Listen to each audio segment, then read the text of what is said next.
नाचो। और है नहीं हो सके दूर बोला बस हाय हाय मारो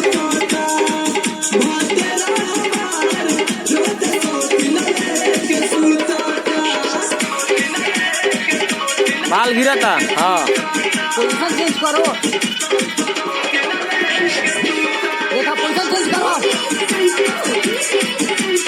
अरे शर्ट के बाहर मत जा सन।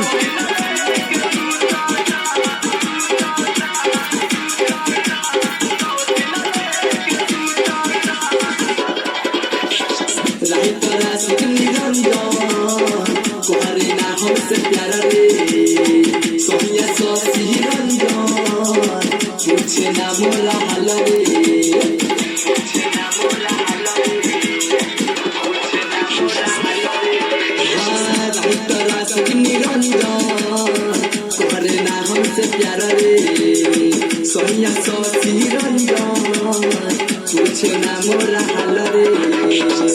संदीप पूछे संतोष यादव पूछे ससुरा के हलवा हो भात हमार